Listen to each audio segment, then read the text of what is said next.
네, 안녕하세요. 네이버 D2 스타트업 팩토리의 양상환이라고 합니다. 그 작년에도 컴업 2020에 왔었는데 그때는 이제 앞에 아무도 안 계셔가지고 굉장히 말씀드릴 때도 뭔가 심심하고 좀 그랬었는데 오늘 많이 와주셔가지고 또 말하는 좀 재미가 좀 있을 것 같아요. 오늘 주제가 오픈 이노베이션이긴 합니다만 저는 저희 네이버가 어떻게 오픈 이노베이션에서 탈출했는지에 대한 얘기를 좀 중심으로 약간 조금은 주제와 어긋나는 듯한 그런 이상한 이야기를 좀 들려드리려고 합니다. 저희는 네이버 디투 스타트업 팩토리는 기술 기반 스타트업에 투자를 하는 CBC 혹은 이제 코퍼레이트 엑셀러레이터라고 불리는 그런 조직이고요. 기술 기반 스타트업에 투자하고 성장을 지원하고 네이버와 어떤 콜라보레이션이나 시너지를 만들어내는 그런 미션을 가지고 있습니다. 그래서 당연히 기술 쪽에 굉장히 적극적인 투자를 하고 있고요. AI가 가장 많습니다. AI가 저희 굉장히 중요한 기술 도메인이라고 생각하기 때문에 거의 절반 이상이 AI 스타트업이고 디지털 헬스케어나 로보틱스, 모빌리티, AR, VR, 블록체인 쪽으로 넓은 스펙트럼의 기술을 가져가면서 투자를 계속 지속을 하고 있습니다. 지금까지 저희가 6년 동안 약 80개가 넘는 기업에 500억 정도를 저희가 초기 기업에 주로 투자를 했었고요. 네이버 D2SF가 첫 번째 기관 투자자로 들어간 케이스가 약 65% 정도가 되고요. 아무래도 대부분 기술 기반에 되게 충실한 팀들이다 보니까 절대적으로 B2B 비즈니스를 하시는 분들이 압도적으로 많습니다. 그리고 그 기업들이 잘 성장하셔서 지금 현재 투자팀의 누적 기업 가치는 약 1조 7천억 정도를 기록을 하고 있고 그 팀들이 전체 투자 유치받은 금액은 약 3,900억 원 정도를 보여주고 있습니다. 이 팀들이 후속 투자를 잘 유치를 하실 때 한 70% 정도가 저희 포트폴리오 팀 중에서 유치를 하시고 계시고 그 기간은 평균 한 14개월 정도가 걸리고 그 기간 동안 기업 가치가 약 6배 정도 평균적으로 상승하는 거를 저희가 6년 동안 계속 목도를 하고 있고요. 흥미로운 포인트는 생존율인데요.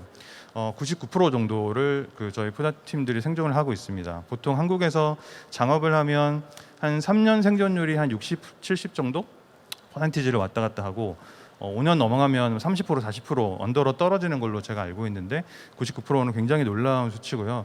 저희가 이거를 좀 분석을 해보니까 기술 기반 기업들이 갖고 있는 특징이라고 결론을 내렸어요. 그러니까 원천 기술을 가지고 이 시장에 적용을 했다가 이 시장 자체가 잘 성장하지 않거나 뭔가 좀 하락을 하게 될 경우에는 금방 피버팅을 해서 다른 시장에 이 기술을 적용시키는 방식으로 계속 생존을 하시다가 어느 순간 그 개화기가 올 때 그 시장이 터지게 되면 기술과 함께 이렇게 업사이드를 확 타시는 그런 모습들을 계속 보게 되면서 99%라는 놀라운 생존율을 기록을 하고 있고요. 저희가 스타트업의 성장 이외에도 중요시하게 생각하는 부분이 기술 기업들이 성장할 수 있는 생태계고요. 이 일을 하다 보니까 실제로 한국에는 기술 기반 기업들이 굉장히 적다라는 문제의식에 많이 저희가 봉착을 하게 됐어요. 그래서 어떻게 하면 이 생태계 자체를 좀 붐업시킬 수 있을까? 그래야지 저희도 좋은 기업들을 만나고 같이 시너지를 만들 수 있잖아요. 그래서 저희가 공간을 강남역에 센터를 가지고 있는데 그 공간에서 약 80개가 넘는 기업들이 졸업을 했고요. 굉장히 만족도를 가지고 졸업을 하시면서 가장 좋았던 게 뭐냐라고 여쭤봤더니 기술 기반 창업자들이 많기 때문에 그들과 교류할 수 있었고 네이버랑 같이 뭔가 해볼 수 있는 그런 접점을 찾을 수 있었다. 이런 부분들에 대해서 굉장히 좋은 평가를 내려주셨습니다. 그리고 그 공간에서 기술 스타트업들이 행사가 되게 다양하게 열렸고요. 9,000회 이상이 열렸고 스타트업 피플이 약 3만 명 이상, 3만 7천 명 이상의 스타트업 피플이 그 공간을 거쳐가시기도 하셨습니다. 한편으로는 저희가 뭐 창업 얘기하면 대기업 다니시다가 되게 숙련된 엔지니어나 그런 이제 경영에 대한 전문성이 있으신 분들이 창업을 하시는 걸로 생각을 하시겠지만 실제로 기술 창업의 저변에 가장 밑에 있는 레이어는 학생 창업이에요. 그래서 전국에 있는 대학을 돌아다니면서 많은 학생들을 만나고 이 학생들이 성장할 수 있도록 돕는 게 저희 되게 중요한 미션이라고 느꼈고요. 6년간 학생 창업자들을 많이 인큐베이팅하고 실제 투자로 이어지면서 그 좋은 그런 관계를 만들어 가고 있고 앞으로도 코로나 때문에 사실 요새는 최근에는 그 액티비티를 많이 하고 있지 못합니다만 굉장히 중요하게 여기는 포인트로 저희가 삼고 있습니다. 무엇보다도 이게 저희한테 가장 중요한 미션인데요. 네이버랑 스타트업이 어떻게 시너지를 낼 수 있을까가 저희한테 가장 중요합니다. 6년간 저희가 네이버와 교류를 이끌어낸 스타트업이 800팀 정도가 되고요. 그중에서 실제로 시너지까지 간 팀은 117팀 정도가 시너지를 만들거나 지금 계획을 중인 그런 상태에 있습니다. 그리고 외부에 있는 스타트업과 협력하기 위한 네이버 조직은 처음에는 한 뭐 서너 개 정도밖에 안 됐었는데 지금은 약 30개가 넘을 정도로 많은 조직들이 스타트업과 협력을 하기 위해서 스탠바이를 하고 있는 상태고요. 저희 포트폴리오 팀 중에서는 약 71% 정도가 실제로 네이버랑 콜라보레이션을 하고 있는 상태입니다. 예를 들어서 뭐 크게 한 세 가지 정도로 구분할 수가 있을 것 같은데, 첫 번째로는 그 스타트업이 보유한 기술을 네이버의 어떤 뭐 선행 기술이라든지 서비스에 적용을 하면서 사업 개발해 나가는 케이스가 있을 것 같고요. 두 번째로는 스타트업이 보유한 기술과 사업 자산을 새로운 시장을 개척하는 형태로 공동 마케팅을 하거나 해외 진출하거나 하는 형태의 그런 레퍼런스를 쌓아나가고 있습니다. 세 번째로는 저희가 생각하는 가장 궁극적인 어떤 콜라보레이션이라고 생각하시는 것인데요. 지금까지 저희가 투자한 팀 중에서 한 세 팀을 M&A를 했었고요. 최근에 뭐 그 네이버 웹툰에서 만들었던 웹툰 AI 페인터라고 있어요. 그 웹툰 작가분들이 드로잉을 그리면 그 스케치를 사면 거기에 자동으로 채색을 해주는 그 AI 기술인데, 그 팀 같은 경우에도 그 작년에 저희가 인수했던 비다뚜라는 스타트업이 그 네이버 웹툰 안에서 되게 훌륭하게 잘 만드시기도 하셨습니다. 재밌는 게 하나 있는데요. 저희가 투자 당시에 할 때는 이 팀은 네이버랑 시너지 낼 가능성이 한 없어 보이는데 라는 팀을 한 절반 정도를 항상 유지합니다. 그래서 한 49% 정도가 이 팀은 투자할 때는 우리가 좀 접점이 없을 것 같은데 라는 생각을 했는데, 시간이 한 2년 정도 3년 정도 지나다 보면 이게 1%까지 약 20% 이상이 끌어올리는 걸 6년 동안 저희 계속 반복적으로 목격을 하고 있어요. 저희는 이런 팀들을 아웃라이어 혹은 이제 화이트 스페이스라고 부르는데, 이 팀을 항상 절반 정도 혹은 그 이상으로 유지를 하는 것은 저한테 되게 중요합니다. 미리 점을 찍고 시간이 지나면서 네이버가 새로 사업적인 성장을 하고 기술적인 성장을 하면서 그 점과 점이 이제 선으로 이어지는 이제 과정들을 이런 아웃라이어를 통해서 저희가 계속 실험을 하고 있는 상태인 거죠. 그래서 네이버는 되게 다양한 조직들과 저희가 투자한 포트폴리오 팀들 간에 이런 식의 되게 거미줄 같은 네트워크와 매핑이 이제 이루어지고 있는데요. 해가 갈수록 이런 것들이 되게 다차원적으로 레이어가 쌓여가면서 복잡한 맵을 그려 나가고 있습니다. 근데 이제 여기까지만 말씀을 드리면 뭐 되게 문제 없이 무럭무럭 잘 성장해 온 것 같지만, 사실 6년 전으로 저희가 처음에 이 일을 시작했을 때 돌아가 보면 좀 부끄러운 일들이 많았어요. 시행착오를 너무 많이 거쳤습니다. 그래서 사실은 좀 부끄럽긴 하지만 그 얘기를 좀 들려드리고자 합니다. 저희가 처음에 이 일을 시작을 했을 때 이런 질문들을 되게 많이 던져주셨어요. 네이버가 뭐 기술 회사도 아닌데 왜 투자를 하느냐? 그다음에 뭐 투자하면 다른 대기업처럼 아이디어 비슷한 거 가져가고 비슷한 거 만들지 않느냐, 이런 얘기도 하셨고요. 오래가지 못하겠지 이런 얘기도 하셨었어요. 지금 생각해 보면 그 당시에는 굉장히 억울했었는데, 지금 생각해 보면 저희가 앞으로 6년 동안 겪을 수많은 시행착오를 미리 예고하신 그런 전조가 아니었나라는 생각이 들 정도인데요. 제일 먼저 저희가 이 오픈 이노베이션 프로세스라는 걸 내부에 만들기 시작할 때 고민했던 포인트는 이거였던 것 같아요. 우리는 과연 무엇을 원하는가? 근데 실제로 많은 대기업들은 그렇게 흘러가지 않아요. 어떻게 되냐면, 대기업에 있는 대표님들이나 창업자분들이 어디서 뉴스를 보세요. 뭐 해외 뉴스일 수도 있고, 보면 어떤 기업이 어떤 스타트업에 투자를 해서 뭔가 오픈 이노베이션을 잘 했어. 그리고 뭐 디지털 트랜스포메이션을 하고 있어. 뭐 스타트업과 뭐 이렇게 뭔가 콜라보레이션 하면서 생태계를 만들어 가고 있어. 이런 거 보시게 되면 그 대표님들이 이렇게 질문을 하시죠. 우리도 뭐 해야 되지 않아요? 최근 같은 경우에는 메타버스나 블록체인이나 NFT 같은 것들이 워낙 이제 핫하니까 우리도 메타버스 해야 되지 않아요? 이런 식으로 접근하시게 되는데, 이렇게 접근하시면 문제 정의에서부터 잘못된 단추를 깨게 되는 이제 현상이 일어나게 되고요. 이렇게 질문하시는 게 저희는 맞다고 생각해요. 우리는 이걸 통해서 뭘 얻으려고 하는 거지? 우리는 돈을 벌려고 하는 것인가? 아니면 사내에 뭔가 영감을 주려고 하는 것인가? 임팩트를 주기 위해서인가? 아니면 재능을 어떤 데려오기 위해서, 재능 인수를 하기 위해서인가? 아니면 새로운 사업계를 만들기 위해서 뭔가 M&A 할 수 있는 캔디데이트를 찾고자 함인가? 이런 식의 우리가 원하는 목적을 되게 디자인하는 것이 가장 중요하고요. 사실은 여기 이제 저희 부끄러운 얘기를 하자면, D2SF는 처음에 만들 때 채용을 어떻게 할 것인가에 대한 아이디어에서 출발했었어요. 투자, 뭐 기술 스타트업 생태계 이런 게 아니라 기술 뛰어난 개발자를 찾고 싶은데 그 개발자들이 어느 날 이렇게 둘러보니까 스타트업에 가 있는 거죠. 근데 그 스타트업이 기술 기반 스타트업이었어요. 그래서 고민을 했죠. 그럼 기술 기반 스타트업이라 뭔가를 해야 되는데, 그럼 투자를 해야지라고 생각을 했는데, 투자를 하고 채용을 하는 거는 사실 M&A밖에 없잖아요. 근데 초기에 아무것도 없는 스타트업에 투자를 하고 M&A 하려면 우리도 확신이 있어야 되잖아요. 근데 스타트업도 확신이 없고 스타트업 대부분은 초기에 창업한 직후라서 M&A를 원치 않으세요. 그래서 저희는 이런 고민을 했죠. 그럼 일단 투자를 해놓고 이 팀이 망하기를 기다려야 돼? 그때 M&A 하면 되는 거야? 근데 잘 되면은 망하면 이제 채용을 하면 되긴 하지만 잘 될 경우에는 또 굉장히 몸값이 높아지면서 저희는 또 M&A에 대한 부담이 생기잖아요. 이런 말도 안 되는 생각들을 6년 전에 했었어요, 실제로. 근데 오래 가진 않았죠. 한 2, 3개월 만에 이런 브레인스토밍을 하고 실제로 공간을 오픈하고 난 다음에 돌려보니까 이게 말도 안 되는 거다라는 생각을 하면서 피버팅을 했습니다. 그래서 채용이라는 관점에서 스타트업 투자와 지원과 이런 걸 하게 되면 전혀 작동하지 않는다라고 결론을 내리고 기술 기업에 투자를 하고 지원을 하고 콜라보레이션을 하면서 생태계에 협력할 수 있는 이코시스템을 만들자라는 것으로 출발을 했습니다. 그 다음에 이제 저희가 겪었던 시행착오는 요건데요. 우리 고객은 그럼 누구냐? 우리 이제 이거 하려고 하는 건데 우리가 하려고 하는 목적은 정해졌는데 우리 고객은 뭐냐? 이건데 대부분의 그 오픈 이노베이션을 하는 기업들은 혁신의 필요성이 있는 기업들이죠. 근데 그 혁신의 필요성이라는 게 결국 기업이 선택할 수 있는 전략적인 옵션이잖아요.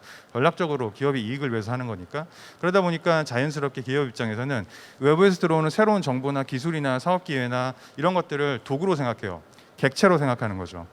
근데 재밌는 것은 이 새로운 경험과 기술이나 이런 것들을 일체화 다 이제 총합적으로 본 것이 스타트업인데 기업이 스타트업 역시 도구화시키는 가능성이 굉장히 강합니다. 기업이 성공적인 오픈 이노베이션을 하기 위해서 스타트업을 잘 활용한다는 관점에서 바라보게 되는 것인데요. 문제는 이게 기업 내부에 이런 시각들이 이제 차곡차곡 쌓이게 되면 문제들이 좀 많이 발생을 해요. 그러니까 오픈 이노베이션을 하는 주체인 기업은 주인공이 되고 스타트업들은 들러리나 객체가 되는 그런 현상들이 일어납니다. 우리가 보는 많은 오픈 이노베이션 관련된 문헌이나 논문이나 성공적인 그런 스토리 같은 걸 보게 되면 대부분 그 오픈 이노베이션 성공적으로 주도했던 기업에 대한 얘기가 나오지 혁신의 파트너였던 외부에 있는 그 존재에 대해서는 언급이 잘 안 돼요. 기억도 못 해요. 뭐 어느 해외 유명한 기업들이 오픈 이노베이션 잘했다 이런 것들은 나오는데 파트너가 누구였는지에 대한 얘기는 아무도 하지 않는 거죠. 그래서 이게 이런 것들이 레퍼런스가 되게 되면 이제 막 오픈 이노베이션을 이제 시작하려고 하는 기업들한테 일종의 착시 현상을 주게 돼요. 그래서 개방의 혁신을 이제 할 때 나만의 오픈 이노베이션을 만들어내는 그런 효과가 만들어지게 됩니다. 그래서 이렇게 처음에 만들어진 결과 자체가 나중에 굉장히 큰 이제 시행착오로 계속 이어지게 되는데요. 저희가 생각하는 오픈 이노베이션 조직이 중간에 있고 기업이라는 내부 고객과 스타트업 혹은 외부에 있는 혁신 파트너라는 외부 고객을 동시에 만족시켜야 되는 양면 시장적인 성격을 많이 가지고 있다라고 생각이 들어요. 그래서 이 양면 시장의 특성을 가지고 있다는 걸 인지를 하고 시작을 해야지 제대로 된 고객에 대한 인식과 거기에 대한 사업 정의를 할 수 있지, 그러지 않고서는 굉장히 많은 시행착오를 거칠 수밖에 없다라고 생각이 들고요. 가장 대기업들이 많이 여기서 범하는 오류는 굉장히 흔한 건데 기업들이 뭔가 새로운 시장이 막 뜨는 걸 알고 싶어서 스타트업들을 불러요. 미팅을 원하는 거죠. 그래서 막 시장이 어떻게 되고 거기에 어떤 기술이 필요하고 뭐 이용자들 패턴은 어떻고 이런 것들을 학습하는데 그리고 끝이에요. 스타트업은 그 미팅에서 얻는 게 사실 없죠. 명함 한 장 가지게 되는데 이게 대기업들이 스타트업을 도구화하는 가장 흔한 방식이라고 볼 수 있고요. 저희도 그런 실수를 저지른 적이 있습니다. 지금은 가급적이면 어젠다를 명확하게 하고 서로가 바탕할 수 있는 뭔가를 만들려고 노력을 많이 하는데 이런 식의 그 관계 설정이 처음부터 굉장히 중요하다고 그렇게 생각을 하고 있습니다. 세 번째는 이거 같아요. 우리가 무슨 가치를 전달할 것이냐라는 건데 이런 거죠. 오픈 이노베이션 프로세스 상에서 기업과 스타트업이 서로 교환해야 될 가치가 되게 등가 관계. 그러니까 스타트업이 주는 효용이 100이라면 기업이 주는 효용성도 100에 가까워야 된다는 거죠. 근데 실제로 대부분 그렇지 않아요. 그러니까 지금 이제 많은 오픈 이노베이션 시작하는 대기업들 입장에서 투자금 이외에 어떤 가치 제한을 하지 못하는 경우가 대부분이거든요. 이게 뭐 몇 억이 될 수도 있고 몇 천만 원이 될 수도 있는데 근데 보면 아시는 분은 아시겠지만 이런 우스갯소리가 있어요. 지금 스타트업 시장에서 제일 스타트업들이 구하기 쉬운 게 돈이라는 얘기가 있거든요. 자본 시장이 그만큼 유동성이 풍부한데 그러다 보니까 옛날처럼 막 투자자의 문 앞에서 스타트업이 막 이렇게 막 배깅을 하고 좌절하는 일들은 지금 더 이상 일어나지 않아요. 물론 그 스타트업이 실력이 있다는 전제하에서. 그렇기 때문에 그 투자금 자체만으로 가치 제한을 할 경우에는 그 대기업의 오픈 이노베이션 프로세스 중에 들어오는 외부의 혁신 파트너들은 실력이 없거나 아니면 들어오려고 하지 않는 결과 두 가지밖에 없습니다. 굉장히 공허한 일이 되는 것이죠. 그래서 가치 교환을 서로 등가시키는 것들이 가장 중요하고요. 저희도 사실 처음에 시작을 할 때 저희가 강남역 앞에 그 센터 공간을 가지고 있는데 그 공간과 투자금 말고는 저희가 제한드릴 수 있는 가치가 없었어요. 미처 생각을 못했던 거죠. 그래서 이 정도 가치를 주는데 우리가 당신과 같이 뭔가 해야 될 이유는 없어라는 그런 결론을 내리고 저희를 이렇게 등을 보이시고 떠나신 그런 매력적인 팀들이 초기에 되게 많으셨어요. 그걸 학습을 하고 그 다음부터는 저희가 어떻게 시너지 프로그램을 만들어야 되고 마케팅 지원을 어떻게 해야 되고 멘토십이나 오피스와 같은 거 어떻게 풀고 후속 투자를 유치하기 위해서 어떤 네트워크를 만들어서 제안해 드리고 이런 것들을 차곡차곡 쌓아 나가면서 지금은 저희 옵션이 굉장히 많아졌는데 그 당시에는 그런 시행착오를 겪었었습니다. 지금 새로 만약에 이 시장에 뛰어 들어오시는 대기업 분들이 계시다면 그 시장의 어떤 그런 굉장히 큰 지금 굉장히 좀 뜨겁잖아요. 그런 걸 고려하셔서 풍부한 가치 제한 옵션을 만들고 들어오시는 것이 좋을 것 같다는 생각이 들고요. 세 번째는 저희가 그 다음으로 저희가 겪었던 시행착오는 여기서 나왔어요. 어떤 프로세스를 만들어야 되나. 첫 번째는 이제 같은 말로 대화하는 것인데요. 그 사람이랑 그 사람과 얘기를 하거나 일을 같이 하려면 말이 일단 제일 먼저 통해야 되잖아요. 말이 안 통하면 될 일도 사실 안 되는데, 근데 대기업이랑 스타트업이랑 협력을 할 때 보면 서로 관점과 사고 체계가 되게 많이 달라요. 대기업들은 스타트업을 볼 때 그 시장에서 요구되는 가장 최고의 수준의 기술, 퍼포먼스를 기준으로 해서 스타트업과 얘기를 합니다. 기대치가 거기가 있는 거죠. 근데 스타트업들은 내가 지금 얼마만큼 성장할 수 있다라는 미래의 가능성의 사고체계에 방점을 찍고 얘기를 해요. 그러면 어떤 대화가 일어나냐면 대기업 입장에서는 당신이 여기까지 지금 성과를 보였으니 당신이 이 정도 가치로 인정을 할게요. 얘기를 하면 스타트업 입장에서는 아니야, 우리는 더 성장할 수 있고 지금까지 이 정도 J컵을 그러면 성장해 왔기 때문에 우리가 앞으로 성장할 이 미래의 가치에 방점을 뜯고 얘기를 해야 돼라고 이렇게 주장을 하세요. 같은 협력 사안을 두고 둘이 말이 안 맞는 거죠. 이때 이제 중간에서 이제 나이스한 중재자가 없으면 이렇게 협력 자체가 산으로 갑니다. 두 번째는 같은 타임존을 설정하는 게 되게 중요한데요. 이런 것 같아요. 그 대기업이랑 스타트업이나 어떤 프로젝트를 같이 한다라고 가정을 했을 때 그 대기업 입장에서는 한 6개월에서 1년 정도 걸리는 POC라고 그러죠. 프로브 오브 컨셉. 그 시간 자체가 별로 크게 의미가 없어요. 데미지가 없는 거죠. 근데 스타트업 입장에서는 그 기간이 몇 번은 망할 것 같은 그런 정신적인 스트레스, 물질적인 스트레스를 동시에 주는 굉장히 스트레스가 심한 구간입니다.